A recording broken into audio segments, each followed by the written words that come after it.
I'll make it right again, but it's no use, you said. And my hunger grows and grows. I have to write the meaning of my life, or else everything's in vain. When the glory tries to tempt you, it may seem like what you need. But if glory makes you happy, why are you so broken up? So tell me how it felt when you walked on water. Did you get your wish? Floating to the surface quicker than you sank. I know. So tell me how it felt when you walked on water. Did you get your wish? Floating to the surface quicker than you sank. I know.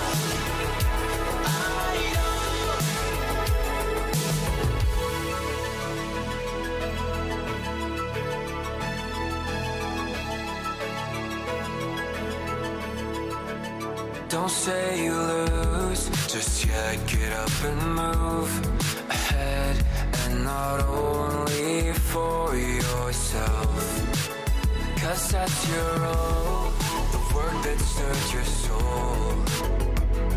You can make for someone else. One day you choke, your urges overflow. An obsession wears you down, but don't you waste the suffering you faced. It will serve you in due time. So tell me how it felt when you walked on water. Did you get your wish? Floating to the surface quicker than you sank. I know. So tell me how it felt when you walked on water. Did you get your wish? Floating to the surface quicker than you sank. I know.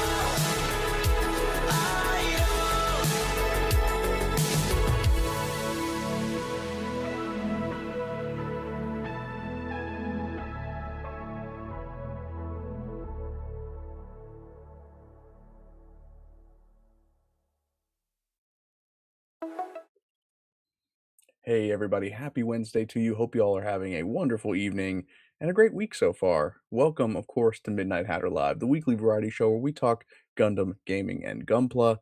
I am your host, Stephen Bayless, aka Midnight Hatter, and joining me as always, the Blue Gamer, Gundam Explainer, Adam Blue. How are you, man? I'm doing good, especially knowing this week, Hathaway too. It's Hathaway week. I know, It's like, we should have wall to wall coverage of nothing but bright slaps and Quest crying and Hobby Hyzax. Dorito mobile suits. Yeah. Which, speaking of which, did you catch over on Simply New Type's channel the Hobby Hyzax sales video? Oh, yes! Oh my god, that was hilarious. Phenomenal, I phenomenal. know. If you guys haven't seen it, definitely Yeah. go over to Simply New Type's channel. He's got this whole, like, used car salesman bit selling Hobby Hyzax, which, And I don't know how he did the graphics. oh, it's so good. I mean, Is it it reminded me a lot of, like, the Shane Gillis bit, the, like, ISIS Toyota.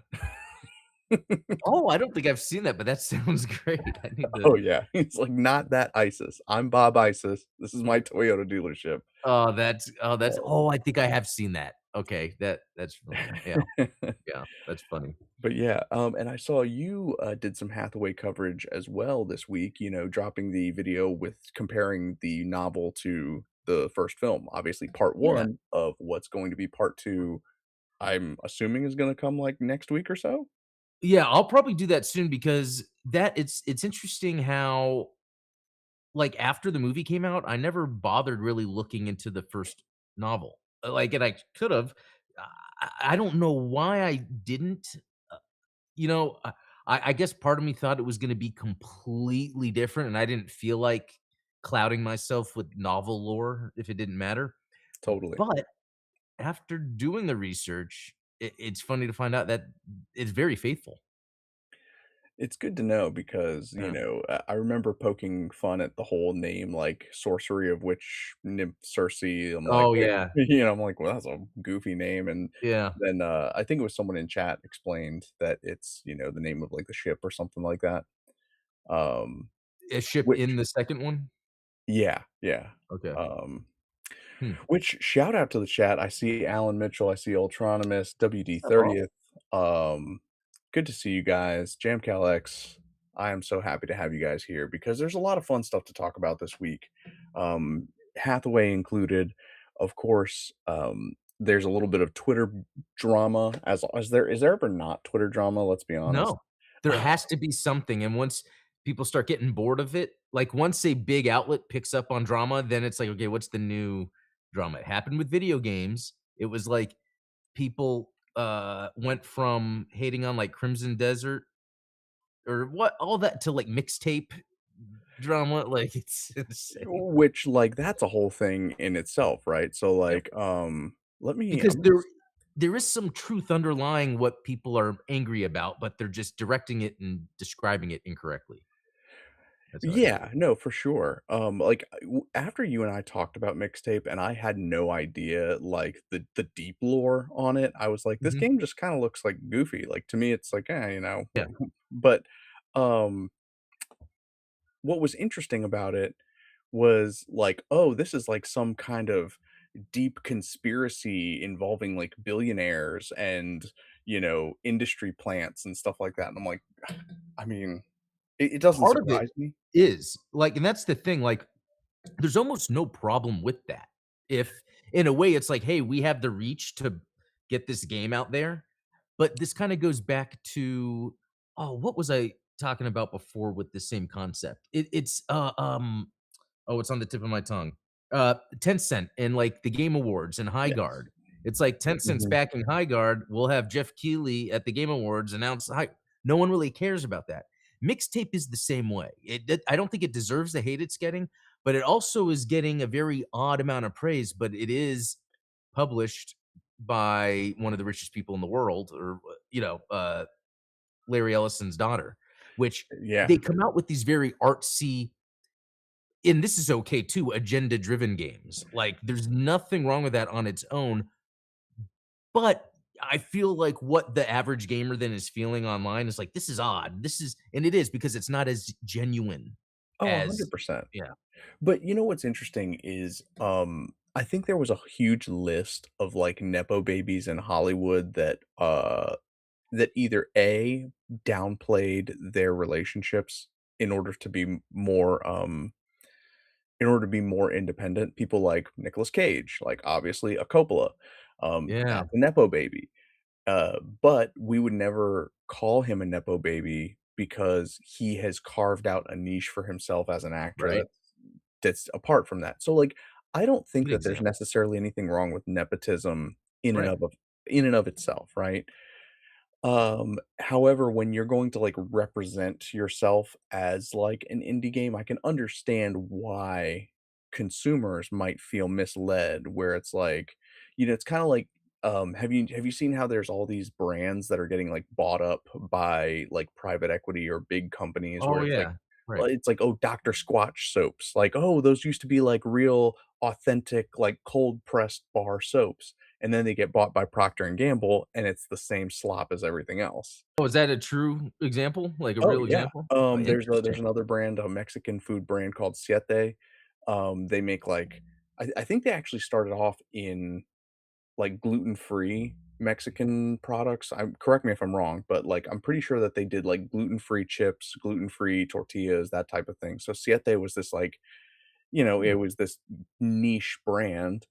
but then they got bought, and it's like now they're just the same as Mission or like whatever. Mm, So there's so many brands that have been acquired, and you think I think the most the worst one, the worst example that everyone's been talking about is Vital Farms. So Vital Farms was this like niche organic pasture raised eggs, and they're like $11 a carton compared to like the $3 that you would pay anywhere else, right? yeah. They got bought by a private equity firm, and now they use the same eggs as everybody else, and so it's now you're just paying Buying $11 for brands. the same eggs that just have a different label on them.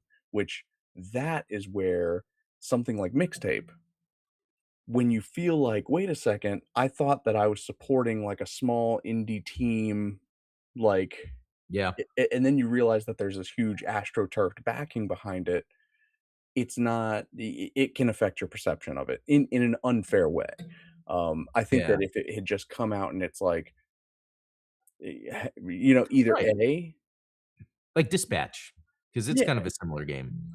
and it's like Word of if mouth. Larry Ellison's daughter decided, "Hey, I don't want I don't want the gift bags that we're sending out to influencers.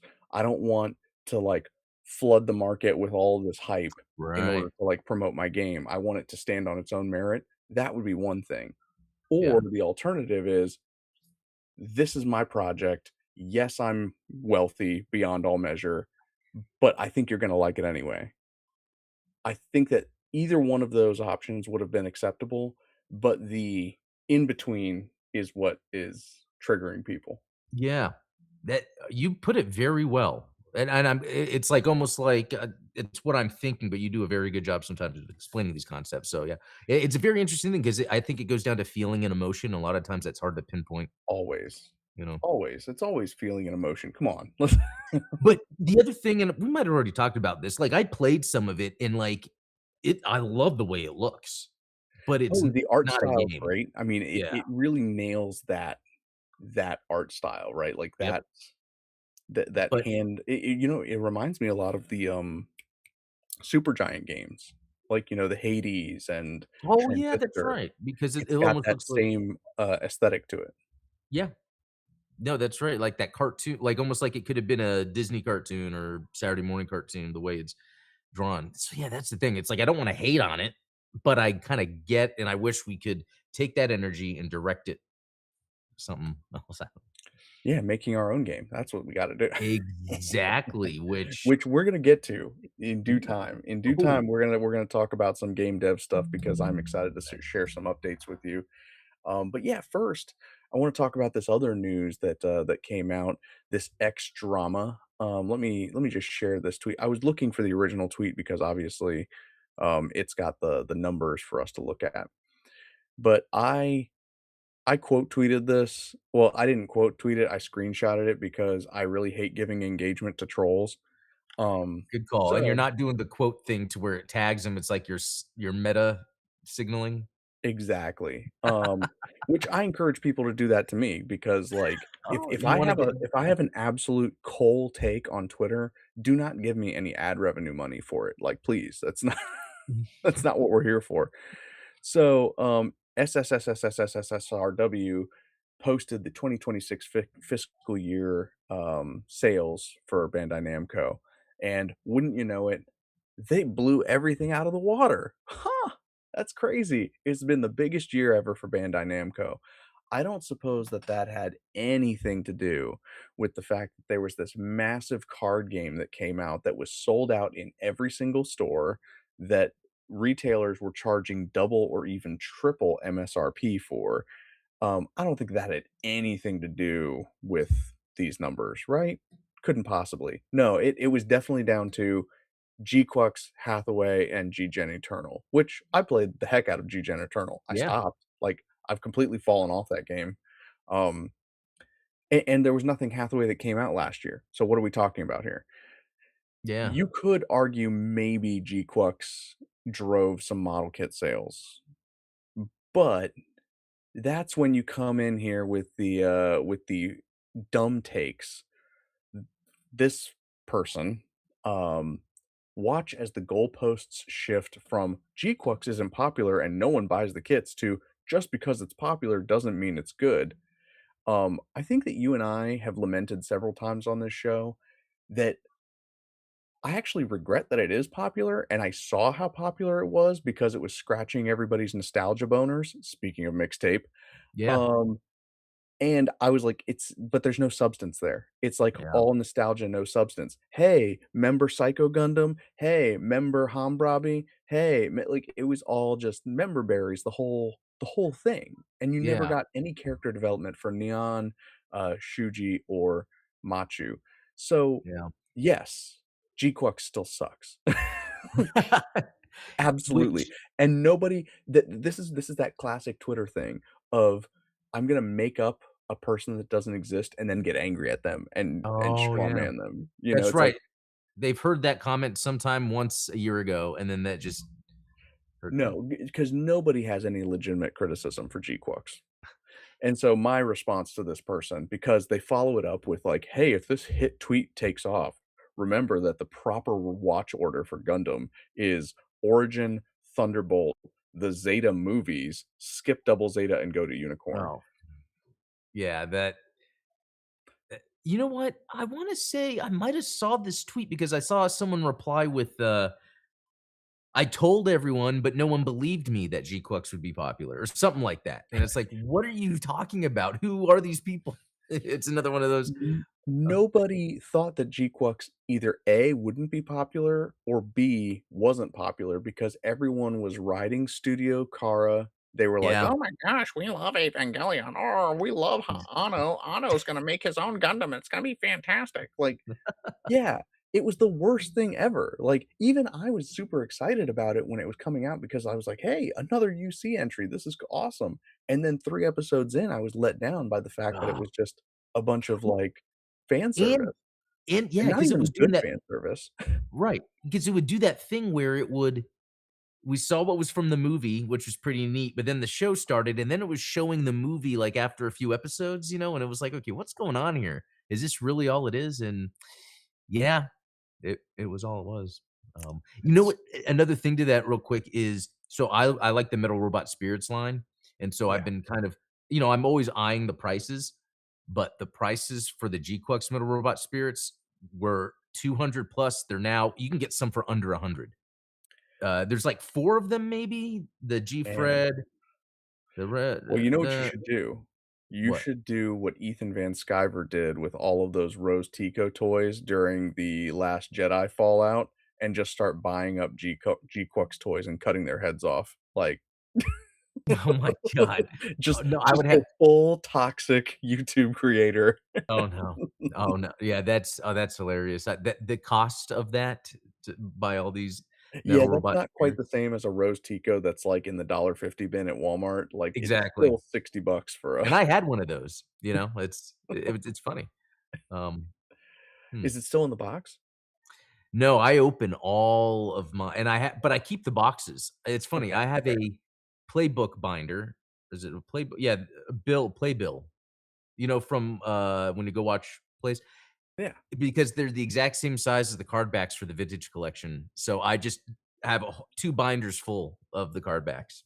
Just a I neat little thing. never realized that. That what an interesting coincidence that, like, Yeah.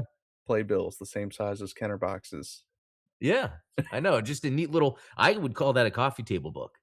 Just sit there and look at the art from each thing and then the back and all the yeah, it's Ah, that would be so awesome. But yeah, speaking of action figures, my little brother actually sent me a message the other day that he pre-ordered 3 of the, new Punisher action figure. oh, 1 for to keep in the box, 1 to open and play with, and 1 to customize and make. oh, And I was like, "Well, dude, you know what you need to do is you need to put, like, a little, one of those, like, Hallmark card audio players, put that inside of one of your figures so that he can tell you something, like, 'Hey, man, I gotta tell you something.' is that what "Hey, he let me says? tell you something. I wanna tell you something." I haven't watched any John Bernthal Punisher. "Oh, really? Oh, No. man, you're Is it missing good? out. He gotta tell you something." No, He John says that? Bernthal's a Okay, good actor. He's I funny. no, I he's a like him. cool actor, but because I've known him, not like really knew him, but Band of Brothers, I think was one of the earliest things he did. He was great in that, yeah. When he was cast as Punisher, I was like, "I don't see it." I just don't. I loved Ray Stevenson. Was it Ray Stevenson that did it? Or am I thinking of a different he did the War Zone, Punisher Yeah, Warzone? he did Punisher Warzone. I liked Tom Jane too in the Yeah, even he was a little too scrawny of a guy, who am I to say? yeah. But Ray Stevenson, like, looked like him. But I remember when I was a kid, I had a Punisher action figure I loved. It was just the black, the hair slicked back, had the white gloves or so just a basic Kenner Pouches. Punisher. Yeah, him and Nick Fury, and I thought those toys were so awesome. Even though I didn't know the lore, I was just like He's just a cool dude. but real quick, that Punisher figure your brother ordered 3 of, so I saw the promo or whatever for it, and even in my mind, I was like, "Wow, for action figures, Hasbro did a good job with this. I might buy one," because everything about it, even the way he's holding the guns, the way they did the articulation, And like 28 bucks isn't bad for a figure of that quality. Like, right. I totally agree. So I think, yeah, your brother you did a good job of ordering 3. That's the one you ordered multiples of. yeah, I don't have that kind of, that kind of disposable income. I Yeah, I mean, hey, it's whatever you're into, right? Because yours goes to random gadgets that, like, support the Gundam hobby or the customizing. Very true, very true, and then you know what? That's a perfect segue. Look at Exactly. you. Like, it's like you've done this once or twice. I do have some updates to share with you guys. Booyah, the first Wow. prototype of the storage base, um, 1.0, if you will. I went with the hanger base, flooring, That if looks you cool. will. Um, this actually was not a bad print. It took about 5 hours, which is pretty good considering, like, it actually printed in one piece. Like, this height is all one like, it all printed in one go, so that's really good. Maybe in future designs, I might consider making it so that the stand itself, like, prints flat so that it's just a lot of flat stuff, but honestly, the verticality of it, not only does it make it more stable because it's, like, printed in place, but also it allows me more space on the print bed so that I can print more units, right? Um, Naturally, because I've got Adam Blue on the show, I had to load it up with magnets. And let me just, Oh, can you yeah. guys, I want you to listen to this clasp here. We line it up and just, oh, Mm. like,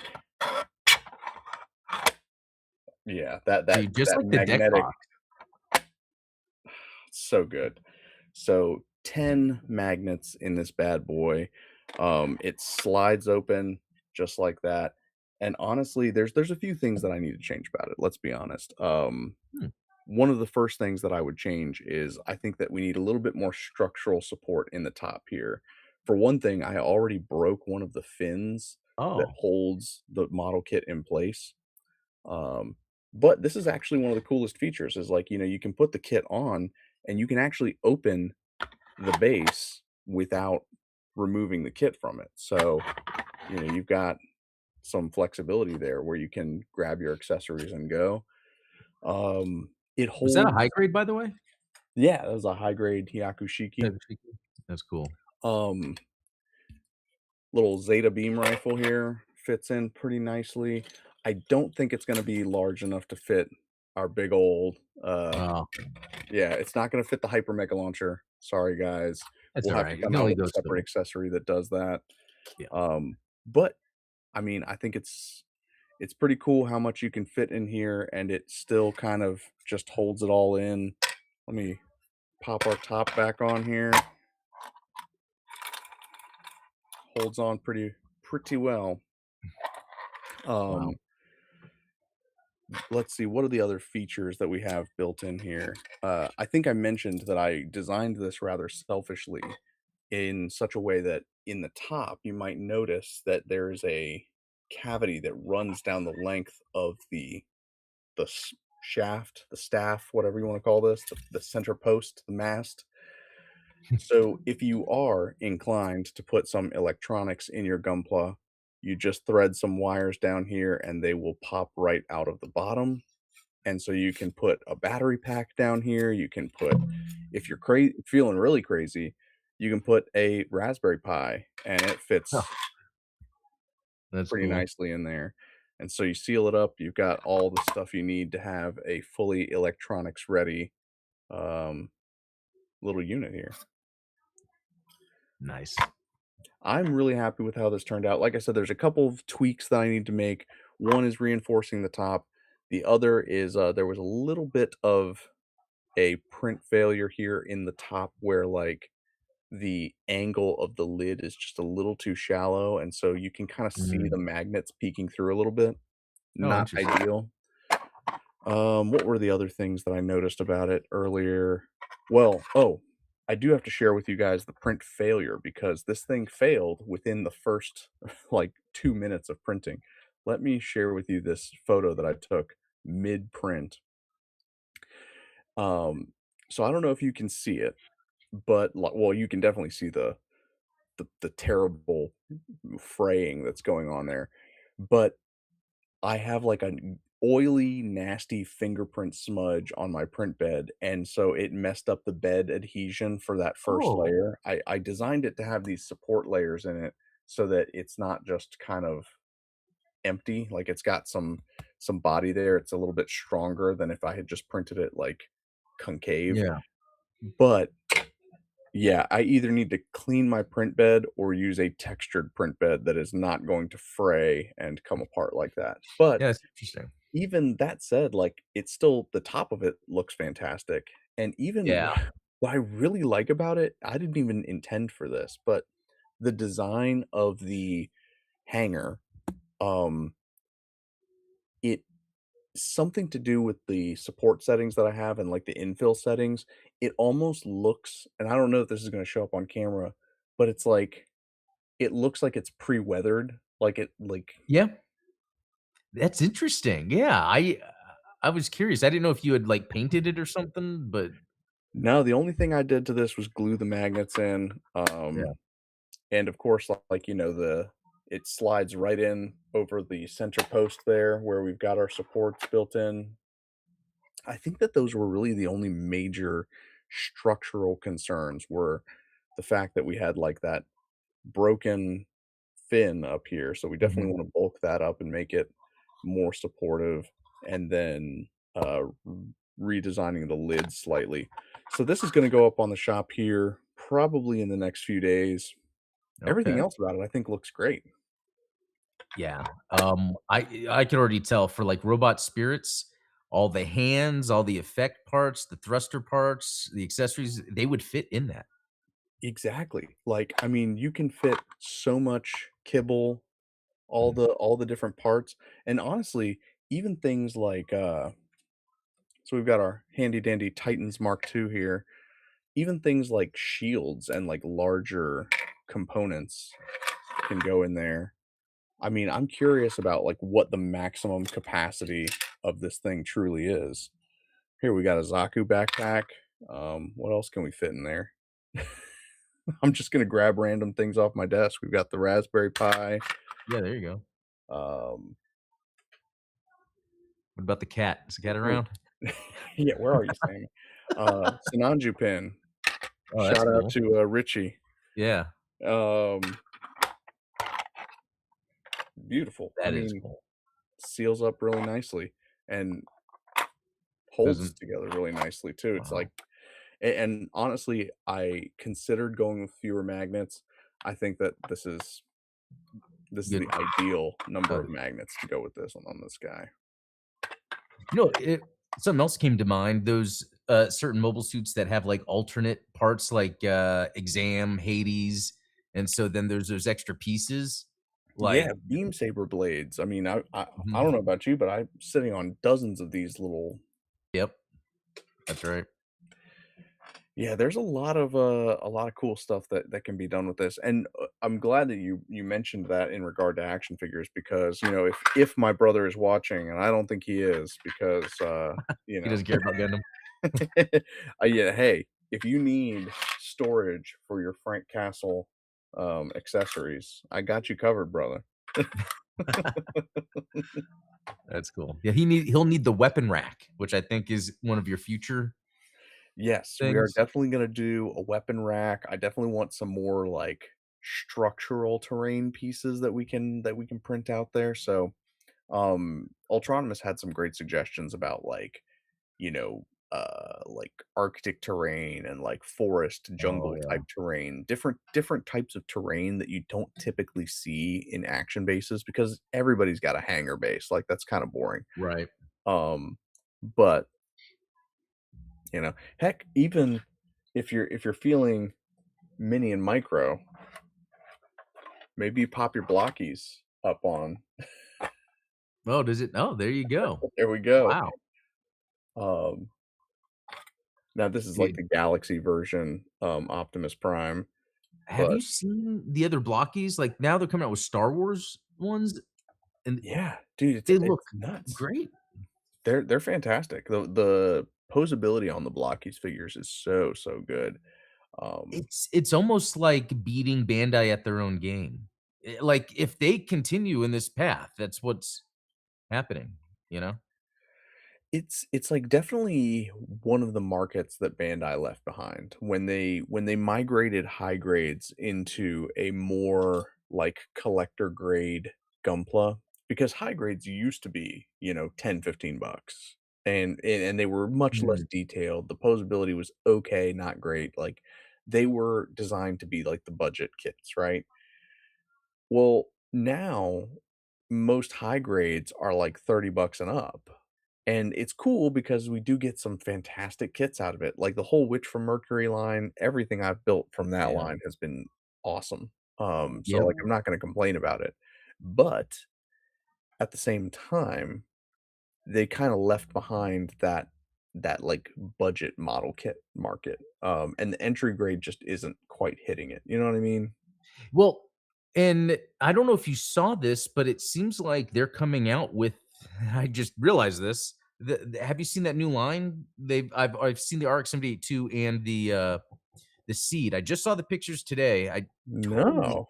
it's pretty much a block keys but Gundam. Wow, I totally forgot. Because in my Oh. head, I was thinking, "Yeah, what if they did that?" And then I'm like, What if "Wait a they minute." made Gundam Blockies?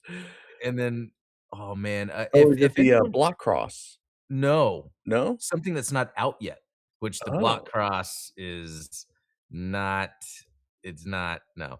Um, hold on, let me look. I'm gonna go to the, maybe one of the websites. No. Let me see if chat said interesting. anything. Not yet.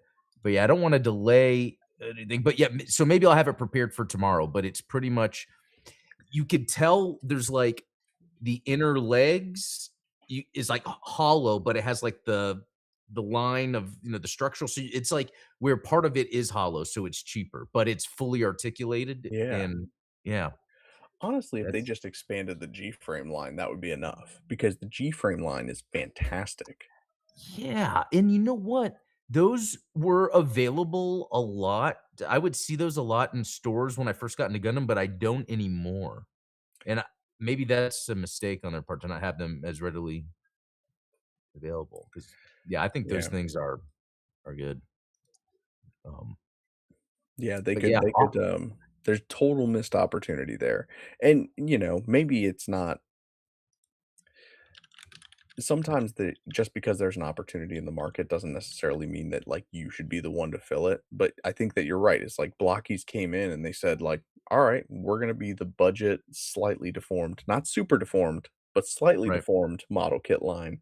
Because they've been doing the Saint Seiya stuff, which like even my daughter was like, I want one of those. That looks awesome. I'm like, you don't even know what that is. I I don't even know know what that that's is. I don't watch I Saint don't Seiya. even seriously, I don't even know what it is, and I've seen those figures or whatever, and they look really cool.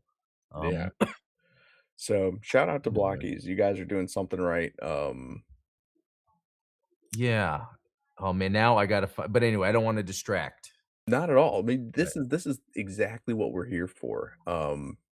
Is talking about these different model kit lines, talking about these different honestly, one of the things that I did was obviously I had AI generate what it would look like if I made a Vaelo model kit, um, which That's definitely coming down the line. Like, as soon as Hell I yeah. can design it in such a way that they are print in place on the bed, my big thing is I really hate doing all this post-processing. I don't like doing tons of sanding and tons of, like, post work when I print things, and I think that that's part of the reason that a lot of my designs take so long to perfect is that just because I have the look that I want, doesn't mean that I have the production workflow that I want.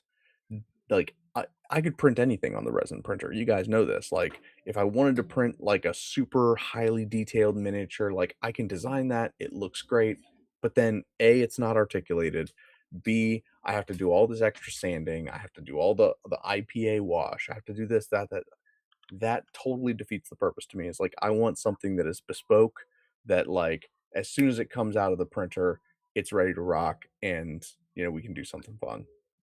And I think that's what most of the time stops me from fully, like, committing myself to a project is sometimes that, like, the prep work. Like, for me, is it worth doing this or that? And a lot of that comes with, like, knowledge. Like, there's certain things you already know how to do, so it makes it easy for you to grab, like, a project like that, you know? Yes, it is the sacred knowledge. Honestly, Yes. that's a lot of what comes down to, like, things like this, is in theory, I could just print it with supports and cut the supports off, but it's like, to me, that's wasteful of the materials, and I Yeah, have that's good measured to it think out that. to where I know that my printer can handle 8 to 10 millimeter bridges without too much sagging and, like, ugly artifacting, and so I was like, if I just space these supports 8 millimeters apart, then I know that the top is gonna print perfectly, and I don't have to do any trimming, I don't have to snip anything off, it just works. It just works.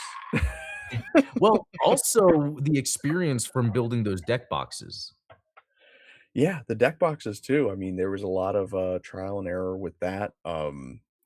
Ideally, I would have liked to have created them in such a way where I could use a silicone mold because then I could use urethane resin, which cures in 10 minutes versus having to spend, hours and hours printing.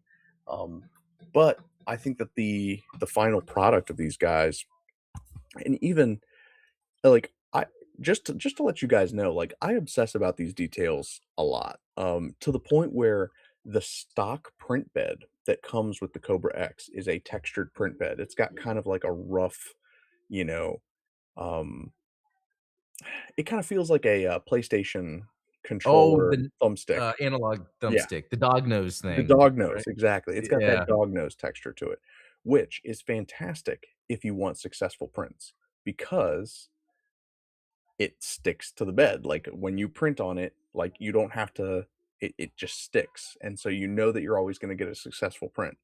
The downside with that is that when I was printing my deck boxes, I print them like this, where the bottoms are touching, and so the bottoms of the deck boxes looked like dog noses. I can't have that. That is not acceptable, and I'm not gonna spend hours and hours sanding them after I print them. So, that is why I invested in a smooth print bread print bed so that we could get a nice smooth finish on the bottom and top, and we don't have all this post-production time. You guys get a cleaner and much more professional, polished looking product, and I don't have to spend hours and hours cleaning it. So, Yeah. that's the level of attention to detail that I have on some of these things is I'm like, I'm not gonna just move forward with a shoddy product because I can. Um, I wanna make sure that what I do is not just efficient for me, but is good looking for you. Oh, I like that. Good. No, and it is. I mean, I can't wait actually for this, the storage base stand. What are you calling it? Yeah, to me, I like because it's not an action base, right? It's a storage Right. base. Yeah. And it was birthed out of this idea that like, "Oh, I need to design a base that can hold my electronics." But then I was like, "Wait a second. What if people don't want to do electronic stuff? What if they just wanna put accessories in it? Like, Which why shouldn't they be able to do that?" and that was like from my more oh, it's behind my monitor, my Mark II, because it had a thicker base, it was like the 40th anniversary, and I was like, oh, cool. I bet you could store stuff. No, it's hollow. I was like, well. course not. No, that would be too nice. Um, Guess I could make it so myself, just put a little thing underneath, but you don't wanna I don't wanna mess with that, you know what I mean? right. I mean, it's like you can solve these problems yourself, but wouldn't it be nice if there was just a product that solved it for you? Exactly. That's that's everything. It's like a bidet. It's like a bidet. I'm just gonna put that as, like, the product description on the product page. It's like a bidet. Someone's looking at the stand post. It's like, "No, no, no, no, no, no." Hold on. It's like the 3 seashells from, Demolition Man. That's a good example. Yeah. Oh, well, before we wrap up for the evening, I did do a lot of overhauling when it comes to the Vaelo protocol video game. What was interesting is, and you know this, is like I've done a lot of like vibe coding with Grok. I had like my Yeah. working character controller and my working AI controller that I've used for years because they're just what I'm familiar with. They are I think that they're pretty well designed because it's like, especially the AI. Like to me, I don't think anyone's ever gonna top my AI detection radius, like the matrix of detection radii, where it's like, okay, you have all these different radiuses from the enemy AI, and then you've got the field of view. And all of these are variables that you can edit in the inspector so that you can design each enemy to have like a very specific field of view, a very specific like how much can they hear, how much can they see, how much can they like, you know, eh, can they detect you in their periphery? Um, and so you get this simulation of things like audio detection because I don't use audio listeners. I think that they're too resource intensive. So I was like, what if you just had a detection radius that was your audio detection radius? And just because the player characters in your audio detection radius, if they're doing something that generates noise and they're not in your field of view, not yours, but the AI, then the AI enters suspicion mode and they enter that state where it's like, wait a second, let me go investigate this noise. Like, and again, it goes back to the whole idea is like, I want an efficient video game. I want something that's optimized, that's not gonna, it's not gonna bog down your PC with shader compilations and all that Yeah. good stuff. Um, so anyway, all that is to say, I fed all of my scripts into AI and said, tear them apart, make them better, optimize them. And let me tell you, ChatGPT sucks. Um, nothing I've ever gotten out of ChatGPT has been even remotely functional. Grok, on the other hand, did polish up some of my scripts, which was great. A lot of my stuff started running more smoothly. There was a little bit less jitter in the player movement, which was awesome. That's Uh, cool. but one of the things that I did was I was like, well, everyone's been screaming about Claude and how great Claude is. Adam, this is you too, because I was like, wait a second. Like Yep. Adam's been telling me, hey, you need to get on Claude Code. Like this is where it's at. And I gotta Yeah. say, I have been quite impressed with what Claude did. Because basically I went in and just first prompt, I said, my game is a mecha 3D third person action RPG. The controls are similar to Breath of the Wild. I use some mechanics from Metal Gear Solid 5 and like squad controls from Mass Effect. Like, here's what I want. I want it to use rigid bodies, so physics based controller. I don't want to use Unity's inbuilt character controller. Um, I'm using the Unity input system, so don't use the old input manager system. Use the Unity input system. I'm using Cinemachine cameras, so do that. I'm using the Mechanim animation sequence. So I was like, and again, this is part of that thing where it's like anybody can technically vibe code, but the more you know about what you're trying to get, you can be much more specific in your nomenclature for some of these things. You can ask for specific tasks and for specific features. And so I was like, make a Breath of the Wild character controller, make no mistakes.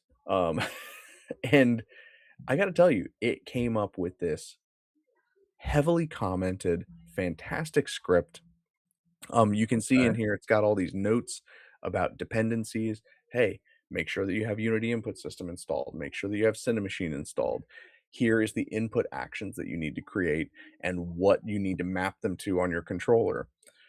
Here is the actual script, and each part of the script has these headers in it where it's like, okay, here are the references to the different components. So your camera, your animator, these different transforms that exist inside the player object. So things like your camera target, because you never want to set your camera target to the player object because the player object is always their feet. So unless you have the Oh, a Y offset that kind of lifts it up, you would be pointing the camera at their feet. So hmm, traditional best knew that. practice is to have an empty game object that's about shoulder height, and that's their camera target. Little things like that, you know? We've got some variables related to movement, like walk speed, run speed, sprint speed, crouch speed. All of this stuff is editable in the inspector so that you can tweak these values. And it's like, oh, I think he should move a little bit faster when he's crouched. I think he should be a little bit slower when he's running. All that stuff. We've got our jump and boost. So obviously the uh the frames, the mecha frames in Vaelo protocol are going to have boost gauges, similar to like a Gundam versus Zeta Gundam, where Yeah. dodging is going to consume boost. Um, we've got a dodge and dash mechanic, we've got our combat mechanics, we've got our lock on system, we've got ground detection, which, that's just kind of basic stuff. Animator parameters, so all the stuff that's related to animating the character.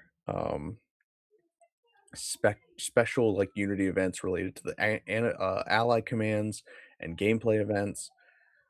So a lot of stuff in here, and like again, this is all super heavily commented. It lets you know what everything is doing, when it's doing it, how it's executed, all that good stuff. Although, all that said, wouldn't you know it, Claude could not get strafing right. And I don't know if that's just like a common AI issue, but it's one of the earliest things that I figured out when I was making my character controllers because I always wanted that Legend of Zelda lock-on style of combat Yeah. where it's like you lock onto a target and then you strafe around them. Yeah.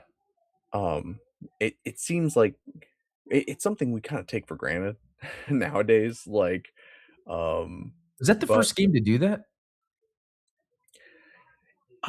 that's a very good question. I would love to see what the history behind like lock-on mechanics are Yeah. because there are some variations to it. Like the traditional Legend of Zelda style lock-on that goes back to Ocarina of Time is when you do have that fixed strafing movement, right? Mhm. But like in Souls games, you can lock your camera to the boss, but it doesn't restrict your movement. You can Right. still, like, dash and sprint around them, right? Exactly. So you have this kind of hybrid model. Which do you prefer, honestly? Like, do you prefer having, like, a rigid, like, if I'm locked onto you, I'm blocking and I'm strafing, or do you prefer having the ability to kind of I think it depends on the game because I do feel like I remember when I was first playing Ocarina of Time, it was like the first time, like they're teaching you Z targeting as if it's something outside of the game. Like this is just a function of the game, like that you're similar to the camera in Super Mario 64, how it's on the Yeah, C button, but it showed you this dude. It's like the camera's actually the Latuki L L La cloud, something Lakitu like that. Lakitu? Yeah. Yeah, something like that. S th So, I find it very interesting that when Nintendo would introduce new concepts that changed games, it was always in context to what it is as a function and not necessarily just a part of the game. Like, in Souls, Right. it's like click right stick to lock on, but in Ocarina of Time, it's like we have this new Z targeting system, and then it changes the combat when you've locked in. Yeah, I don't have a preference, but just the And what Zelda talk is very similar to, like, Lakitu in Mario, like, remember Z targeting was associated with Navi, the fairy. Like, the only way that you could Z target right. was if you had like, Navi would be That's your right. target, like, she would fly over. Um, Interesting. So it's just another a way of Nintendo, like, it's almost like guiding new gameplay mechanics into existence, you know? Exactly. So I'm glad you brought that up because honestly, what I have is kind of a hybrid approach, and this is like a new scene that I created to test out this new character controller to see how it works, to see if it's even worth exploring, because obviously last week we took a look at the character controller that I've built up. We have the ability to board the mech, we have the ability to, like, control the mech, like, I don't wanna throw all that out with the bathwater. I just wanted to see if we could have what felt better, because to me, that character controller was functional, but it didn't feel like MGS5, you know? Oh, It wasn't responsive, it didn't feel weighty enough to me. This feels a little bit better, but it's missing a few features before we can start layering on things like mech controls and, like, the squad commands and all that good stuff. yeah. What's interesting about this, and the way that I kind of envision it, is you actually have a couple of different camera shifting states that the player can be in. Because when the player is aiming, when they're ADS, aiming down sight, we want the camera to zoom in, come over the right shoulder, typical of any third person shooter where you get like that close up view. It locks them into a strafing mode, and this is regardless of whether they're locked on or not. So you hold your left trigger to aim, point your gun, right trigger to shoot. That's feels familiar to everybody, right? Additionally, we have the ability to guard because when you are either on foot or in a mech, you might be carrying a shield, you might be carrying a buckler, you might even just like maybe you're like a Jedi and you can block incoming fire with your sword or whatever. Whatever the case may be, you have the ability to guard. And so when you're guarding, same deal. If you're not locked on, the camera's going to be locked. You're going to be locked forward. You're going to be in that strafing camera mode, but you're going to be able to block incoming fire. And that's what allows you to kind of have this flexibility where, say, you're running and you see someone shooting at you, you can immediately turn and block it. Yeah, Then we that's have our locked on camera, which behaves similar to like a Souls game where the camera will be locked to the target that you have, yep, selected. But unless you are aiming down sight or guarding, you actually do have the ability to just run around. It's not yep. going to restrict your movement in any way. It's not gonna activate the strafing mode, so to speak, unless you then aim down sight or guard. Does that make sense? Yep. I think that that is probably the best blend of flexibility, and the way I envision it is that the shoulder button is your lock, like, left shoulder is to lock on, Yeah. left trigger is to then aim down sight. Um, Oh, yeah. I like that actually. Yeah, because I feel like and it's evolved in games too, like with the original Halo not really having an aim down sight, but it had the zoom with the right thumbstick clicking in. So there's like this functionality, um, but having the left trigger and the left shoulder button kind of being your sort of, I don't know, what do you call it, interacting. Okay, here's what's interesting. L for look, I don't know. Well, here's something I don't think you know about. In Crimson Desert, and it's LB if I'm not mistaken, it's you pulling out like it's a lantern, or it's almost like your fingers pointing, and you do that so you can point at the thing you need to pick up. You don't have to do that, but it's like an extra Wow, feature that no other game has, and yeah, it really just came to me. So it's like if you're in the world and you need to make sure that you are targeting a certain thing, you have like this finger pointing, but it's also a lantern too if you need to see, but it's to like aim to where you need to interact. that's pretty So cool. but you're kind of going that direction because the what you're doing with that LB is kind of the, I don't know what you call it, it's the thing to designate what you're interacting with.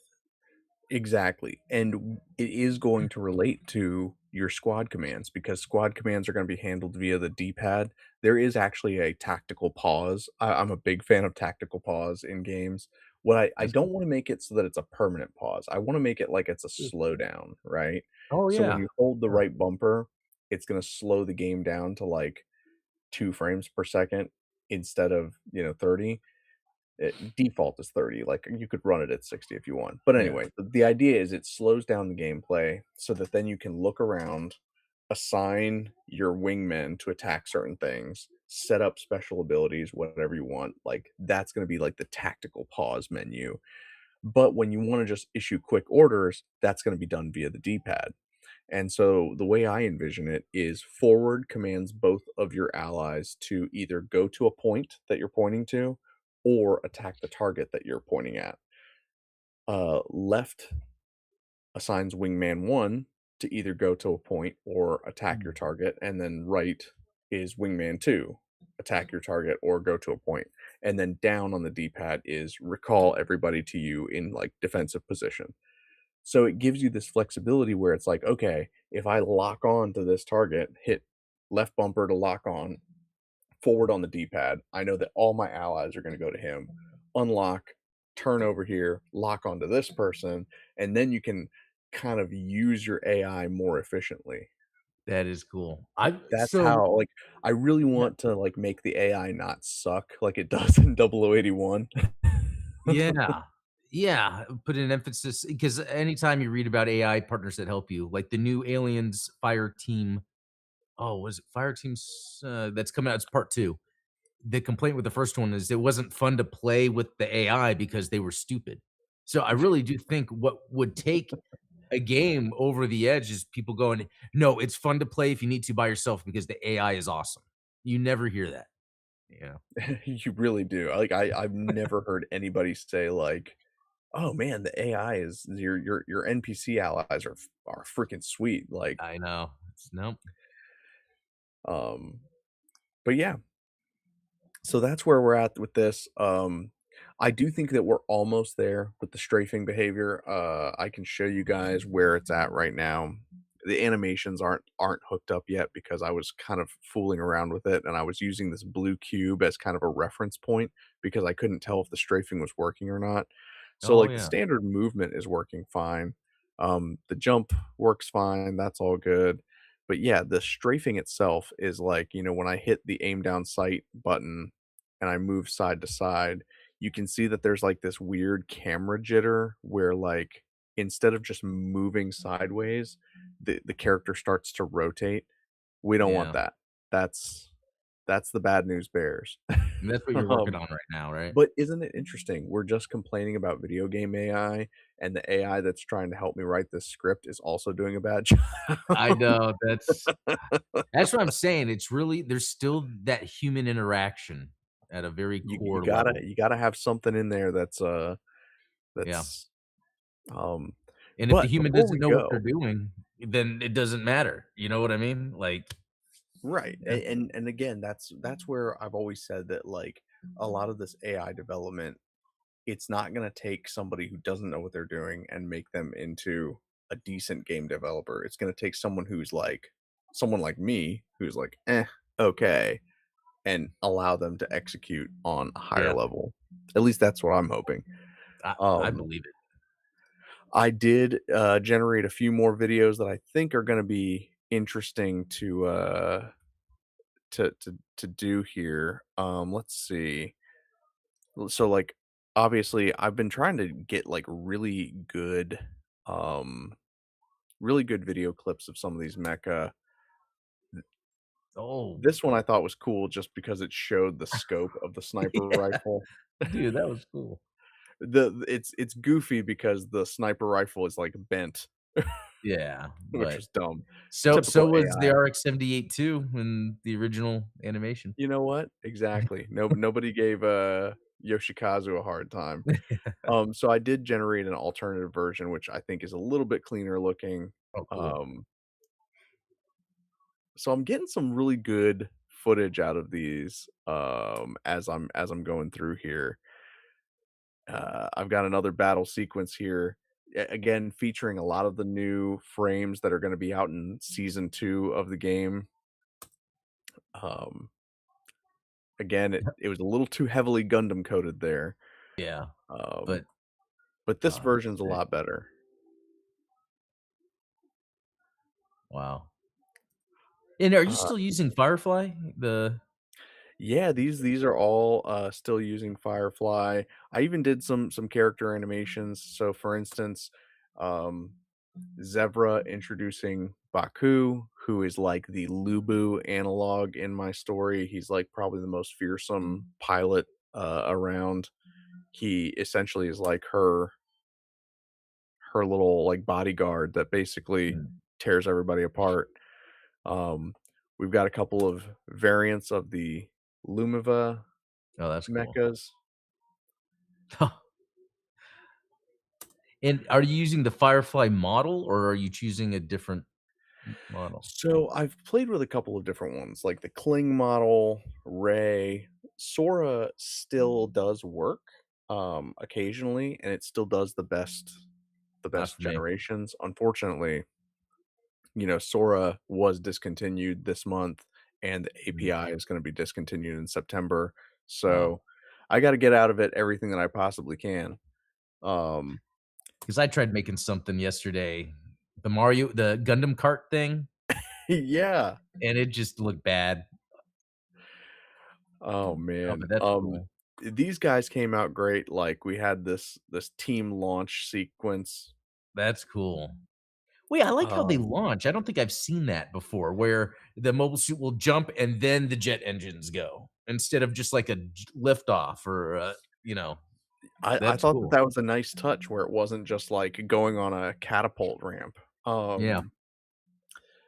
Oh, what else do we have? There was a scene that I generated of our villain Savin talking to the protagonist Kaylin. Oh, Honestly, I just love the setting in here because you see all of these Zebus in the hangar bay, and he's yeah. looking real threatening. Let's see, we had this scene. This scene was okay, but it got a lot of the voices wrong. So obviously, this is one of the ones that I would want to overdub before we release it. Um, Oh, it looks Tense cool. negotiations going on. Wow, that does look cool, though. I'm happy with it, honestly. And what's Yeah. great is that it's been consistent. Like it's been really consistent. Um, I had 2 versions of this Exava remote drone weapon attacking. That one was That pretty cool. This one is better animated, but it's a little too heavily Gundam coded. I'll let you guys be oh, the judge. okay. Oh, yeah. Oh, It definitely just cuts a Zaku up. yeah. But I love the scale of everything, like, it just looks like, or the scope, just like all these battles happening and all that. Yeah, man, I'm really I'm just kinda digging how it looks, and a lot of this is just inspiring to me. It's like Yeah, it just being able to take the stuff that I'm imagining and then it being shown back to me, it makes me want to then double down on the things that I'm making in 3D. dude, I get it, especially if, like, it's not like a final product maybe, but it makes you think, "Oh, this can be if I just keep doing it," like, because it motivates you, you know? Exactly. But yeah, so those were just a few of the updates I wanted to share on the whole Velo protocol update. I don't have the season 2 opening trailer the way that last month we kind of debuted the Yeah. season 1 trailer, but hopefully I'll get that put together here by the end of the month. And I don't know, man. This gameplay is coming together pretty nicely. So the strafing stuff aside, what was interesting is that all of the other mechanics, the combat mechanics, the like melee combat, the aiming down sights and shooting the weapon, like all of that stuff worked perfectly. That's awesome. So Dude, almost it's there. like, that has jumped me ahead in development by so much.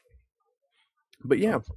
that is all I have to share this evening on some of these projects. Stay tuned later this week for at least one or two of these storage based V1s to hit the shop, as well as some new resin accessories that I'm going to be selling as well.